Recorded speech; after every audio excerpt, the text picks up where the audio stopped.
वैसे तो सभी जानते हैं सागर इन दिनों प्रदेश का वो जिला बना हुआ है जहां बीजेपी में गुटबाजी अपने चरम पर है। मंत्री गोविंद सिंह राजपूत और पूर्व मंत्री भूपेंद्र सिंह के बीच गरमाई राजनीति थमने का नाम नहीं ले रही है। दिन ब दिन दोनों के बीच चल रही दुश्मनी की आग और धधकती जा रही है।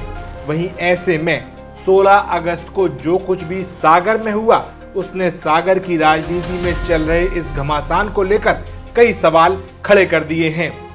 एक तरफ मंत्री गोविंद सिंह राजपूत जन्माष्टमी पर अपना जन्मदिन मना रहे थे, वहीं दूसरी तरफ भूपेंद्र सिंह ने जन्माष्टमी पर ममोरा स्थित रुद्राक्ष धाम में श्री कृष्ण जन्मोत्सव का आयोजन किया।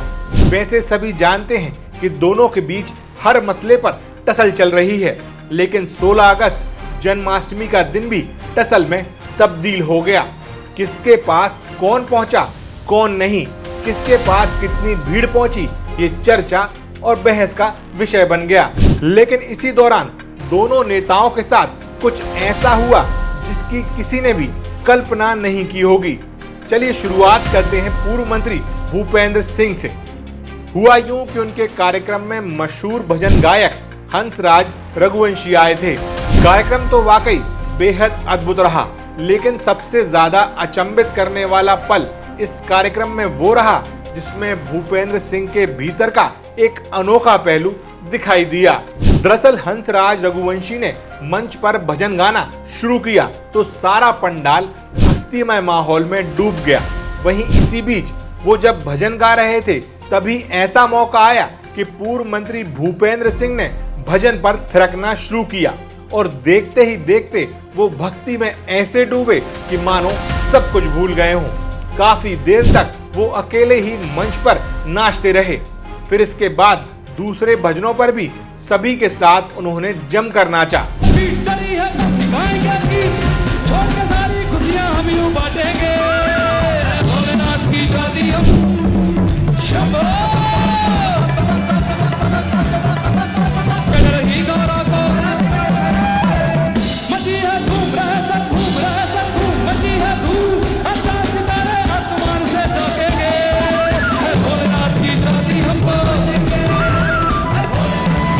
जिसने भी ये दृश्य अपनी आंखों से देखा या फिर बाद में वीडियो में देखा, वो सभी भूपेंद्र सिंह के इस अप्रत्याशित पहलू को देखकर काफी हैरान हुए।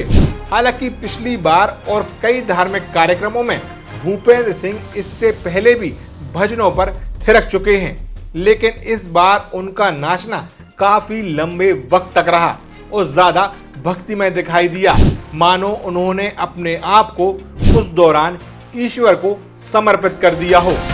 वहीं दूसरी तरफ बात गोविंद सिंह राजपूत की करें तो उनके साथ जो हुआ उसकी कल्पना उन्होंने खुद नहीं की होगी।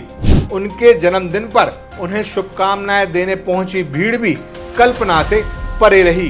कार्यकर्ता और समर्थकों में एक होड़ देखी गई जो शायद अब से पहले इस तरह उनके कार्यक्रमों में कभी नहीं देखी गई। बीच में हुई बारिश के बावजूद भी लोगों ने उनके पास पहुंचकर उन्हें उनके जन्मदिन पर बधाइयां दी। शुभकामनाएं देने पहुंचे लोगों में एक अलग ही उत्साह देखने को मिला। भीड़ ऐसी हुई कि उनके द्वारा की गई सारी व्यवस्थाएं फेल होती दिखाई दी।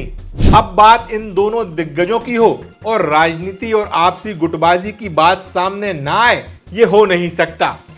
जैसे ही ये मालूम हुआ कि पिछली बार की तरह इस बार भी जन्माष्टमी पर दोनों के बीच की टसल सामने आएगी, तो कार्यक्रम के बाद इस बात पर भी चर्चा होना लाजमी था कि कौन कौन इस कार्यक्रम में पहुंचा और कौन किसके कार्यक्रम से नदारद रहा। भूपेंद्र सिंह के कार्यक्रम में मंत्री प्रहलाद पटेल मुख्य अतिथि रहे। उनके अलावा महापौर संगीता सुशील तिवारी जो कि उनकी खास समर्थक हैं, उनके अलावा विधायक शैलेंद्र जैन, बंडा विधायक वीरेंद्र सिंह लोधी, भाजपा जिला अध्यक्ष श्याम तिवारी, पूर्व सांसद जो कि उन्हीं के खेमे के हैं राज बहादुर सिंह, निगम अध्यक्ष वृंदावन अहिरवार, पूर्व मंत्री नारायण प्रसाद कबीरपंथी, कुरवाई के पूर्व विधायक वीर सिंह पवार, जिला पंचायत सागर के उपाध्यक्ष देवेंद्र सिंह, ये सभी मंच पर बैठे। इसके अलावा कई बीजेपी नेता और कार्यकर्ता, पूर्व बंडा विधायक हरवंश सिंह राठौर और कार्यक्रम में बड़ी संख्या में आम लोग भी शामिल हुए। जबकि मंत्री गोविंद सिंह राजपूत को शुभकामना देने वालों में सुर्खी विधानसभा के अनगिनत कार्यकर्ता और समर्थक तो थे ही, इसके अलावा सागर और प्रदेश भर से आए उनके शुभचिंतक, प्रशासनिक अधिकारी भी पहुंचे थे। वहीं बात करें प्रमुख राजनीतिक चेहरों की तो सागर सांसद लता वानखेड़े, जिला अध्यक्ष श्याम तिवारी, सागर विधायक शैलेंद्र जैन, बंडा विधायक वीरेंद्र सिंह लोधी, नरियावली विधायक प्रदीप लारिया, बीना विधायक निर्मला सप्रे, नगर निगम अध्यक्ष वृंदावन अहिरवार, पूर्व बंडा विधायक हरवंश सिंह राठौर, पूर्व खुरई विधायक अरुणोदय चौबे, पूर्व महापौर अभय धरे उन्हें शुभकामना देने पहुंचे थे। इसके अलावा बीजेपी के सागर जिले के नेता भी उन्हें शुभकामना देने पहुंचे। प्रमुख चेहरों में विधायकों की बात करें तो विधायक शैलेंद्र जैन और वीरेंद्र लोधी, पूर्व बंडा विधायक हरवंश सिंह राठौर, भूपेंद्र सिंह द्वारा आयोजित कार्यक्रम और मंत्री गोविंद सिंह राजपूत को शुभकामना देने दोनों जगह पहुंचे। उनके अलावा बीजेपी के जिला अध्यक्ष श्याम तिवारी और निगम अध्यक्ष वृंदावन अहिरवार भी दोनों जगह दिखाई दिए। कुल मिलाकर गुटबाजी यहां भी दिखाई दी, लेकिन ऐसे में सवाल ये है कि आखिर इन दोनों के बीच ये लड़ाई कब तक और कहां तक जाएगी और इसका परिणाम या निष्कर्ष क्या होगा, ये फिलहाल किसी को नहीं मालूम। लेकिन एक बात तो साफ है कि दोनों ही नेता अलग अलग बहानों से शक्ति प्रदर्शन करने का एक भी मौका नहीं छोड़ते। जबकि आज की परिस्थितियों की बात करें तो पूर्व मंत्री भूपेंद्र सिंह फिलहाल अलग थलग पड़ते दिखाई दे रहे हैं। एक वक्त था जब वो प्रदेश में दूसरे नंबर के नेता कहे जाते थे, यानी मुख्यमंत्री के बाद उनका नाम लिया जाता था, जब उनके यहाँ आम दिनों में भी मेले जैसी भीड़ पड़ा करती थी। वहीं आज उसी भीड़ का एक बड़ा हिस्सा गोविंद सिंह राजपूत के खेमे में जा पहुंचा है, जिसका मान सम्मान रखने में गोविंद सिंह राजपूत भी कोई कसर नहीं छोड़ रहे हैं। वो अपने कार्यकर्ताओं से लगातार व्यक्तिगत रूप से बात करते हैं और उनका ध्यान रखने में कोई कमी नहीं छोड़ते। प्रेस और मीडिया की बात करें तो प्रेस और मीडिया से पहले से ही गोविंद सिंह राजपूत के व्यक्तिगत संबंध अच्छे रहे हैं, लेकिन मंत्री बनने के बाद उन्होंने उस मिथक को तोड़ दिया है जिसमें कहा जाता था कि मंत्री बनने के बाद स्थानीय मीडिया को किनारे कर दिया जाता है और संवादहीनता की स्थिति बन जाती है।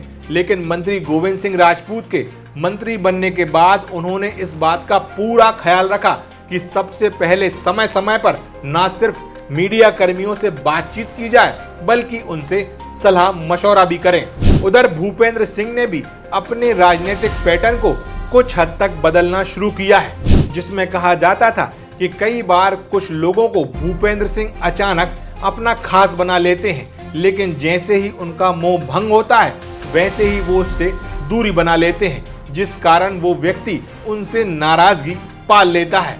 ऐसे ही कुछ उदाहरण भी बीते दिनों में सामने आए थे, लेकिन अब ऐसी नौबत ना आए इस पर उन्होंने काम करना शुरू कर दिया है। साथ ही वो अपने लोगों से खुद व्यक्तिगत तौर पर बात करते हैं, जबकि मंत्री रहते हुए जो कम्युनिकेशन गैप उस दौरान हुआ उसे उन्होंने दूर करने का पूरा प्रयास किया है। इसके अलावा दोनों ही नेताओं के सलाहकारों की एक लंबी लिस्ट है जो उन्हें कब क्या करना है क्या नहीं करना है इसकी सलाह देती रहती है। कई बार इन सलाहों में कई मामले बिगड़ भी जाते हैं, जिसका नुकसान इन दोनों नेताओं को ही उठाना पड़ता है। हालांकि दोनों ही नेता इतने परिपक्व हो चुके हैं, कौन सा निर्णय कब और कैसे और क्यों लेना है उन्हें अच्छे से पता है। लेकिन इसके बाद भी ये दोनों नेता अपने बीच के बिगड़ चुके संबंधों को लेकर अड़े हुए हैं। एक दूसरे के खिलाफ अपने दिलों में बैर पाल लिया है, जो इस कहावत को पूरी तरह झुठला रहा है कि राजनीति में ज्यादा वक्त तक ना कोई किसी का दुश्मन होता है और ना ही दोस्त। जबकि देखने से आज ये लगता है कि अब इस दुश्मनी का अंत एक निर्णायक मोड़ पर जाकर ही होगा।